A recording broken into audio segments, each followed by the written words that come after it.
Hello, hello, sois le bienvenu. Nous sommes ici pour la leçon du jeudi. Nous sommes en train de parler de ce conflit, de message de trois anges, de la loi de Dieu, du sabbat. C'est une leçon vraiment très puissante cette semaine qui nous fait revoir beaucoup notre prophétie concernant cette adoration, ce conflit d'adoration de la fin des temps qui est déjà quelque part présent dans notre vie aujourd'hui. Ok ? Voilà, la fin de la semaine s'approche. Je voudrais encore une fois te rappeler que nous sommes ici pour pouvoir te soutenir dans la foi, dans ta croissance spirituelle. N'hésite pas, si tu es en Europe, à visiter publicationadventiste.com pour voir un petit peu nos livres, nos Bibles et matériel pour les enfants aussi, pour que tu puisses te nourrir de ce message biblique à travers donc, notre littérature. Et si jamais tu es en dehors de l'Europe, n'hésite pas à visiter safelis.com. Nous avons aussi pas la même quantité, mais à des prix très intéressants, les produits sur safelis.com. Ok ? Sans plus tarder, démarrons donc cette leçon du jeudi. Donc, la leçon du jeudi parle de ce conflit à la fin des temps.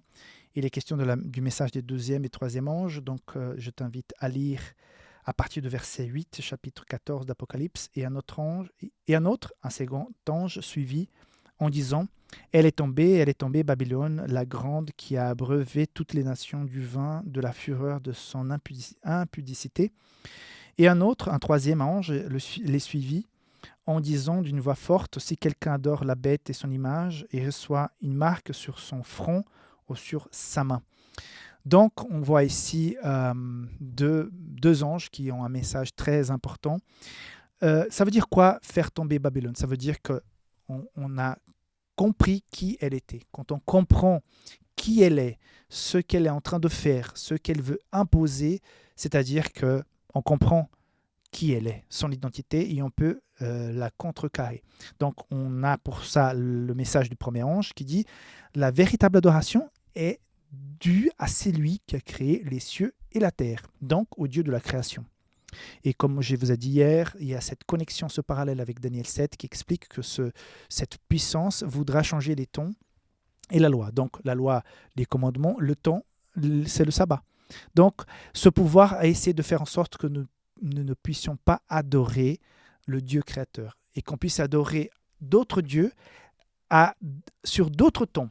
Le temps de Dieu, c'est le sabbat, et eux, ils proposent le dimanche, ou je ne sais pas quoi d'autre, mais surtout le dimanche, pour qu'on puisse se dévier de cette adoration primaire, qui est celle de ce Dieu créateur. Par contre, quand on voit le verset 12, c'est ici la persévérance des saints, qui gardent les commandements de Dieu et la foi de Jésus. Donc, quel est le groupe qui sera béni, qui va pouvoir recevoir ce signe sur le front de chapitre 14, verset 1, c'est le signe qui reçoit les 144 000, ceux qui représentent, ceux qui seront fidèles, qui vont rester fidèles lors de la persécution. C'est ceux qui observent les commandements de Dieu. Encore une fois, on revient sur les commandements. On a eu donc dans le chapitre 13, verset 19, on voit la vision du tabernacle et de l'arche de l'Alliance, et dans l'arche, il y a les 10 commandements.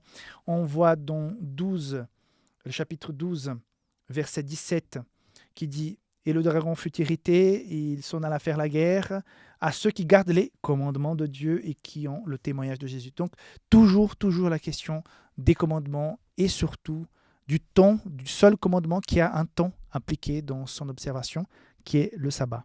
Donc, et ils vont résister comment ? Parce qu'ils gardent les commandements et qu'ils ont aussi la foi de Jésus. Jésus a résisté à la persécution, à l'humiliation, jusqu'au bout.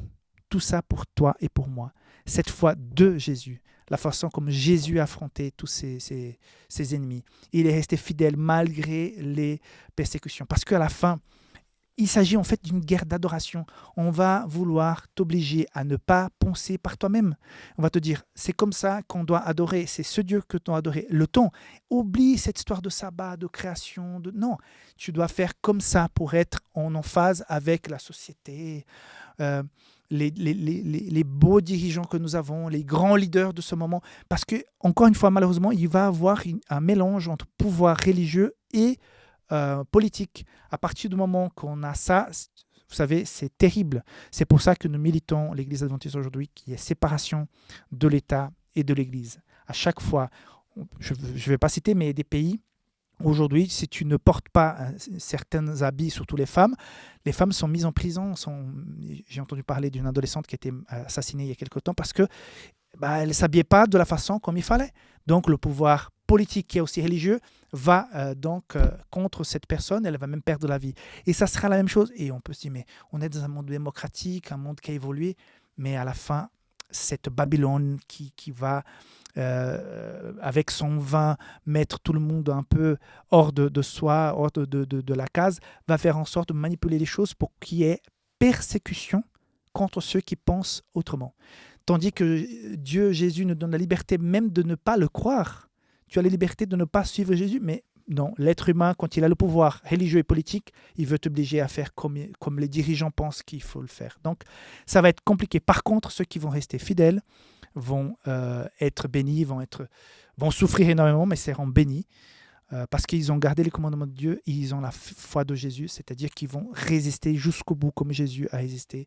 Il n'a pas choisi la voie facile pour se détacher de la croix, pour régler le problème du péché superficiellement. Non, il s'est donné complètement, il a donné sa vie. Il a payé très cher pour que nous puissions avoir le salut. Mais à la fin, dans la grande persécution qui est devant nous, on va nous persécuter parce qu'on pense autrement. Moi, je souhaite être fidèle à ce moment-là, toi aussi. Mais beaucoup de notre réaction dépend de notre fidélité déjà aujourd'hui. Sur les petites choses, sur les choses du quotidien, est-ce que je suis fidèle? Est-ce que je mets Dieu à la première place? Si je ne peux pas le faire maintenant quand les contestataires, quand les courants sont encore, on va dire, faibles, si on se laisse déjà emporter, qu'en dira-t-on quand il y aura vraiment un fléau plus tard contre ceux qui ne font pas comme le pouvoir qui sera en place va obliger. Ça va être très, très compliqué, très compliqué. Donc, j'espère que la Bible dit qu'il y aura toujours ce qui est représenté par les 144 000, ce peuple fidèle jusqu'à la fin, mais ça va être très, très, très compliqué. Mais voilà, on n'a pas à avoir peur ni craindre de ce moment, on ne doit pas vivre angoissé. Tout simplement, comment je vis ma relation avec Dieu aujourd'hui? Suis-je fidèle dans les petites choses aujourd'hui? Je ne dois pas m'inquiéter de l'avenir. Dieu sera là aussi.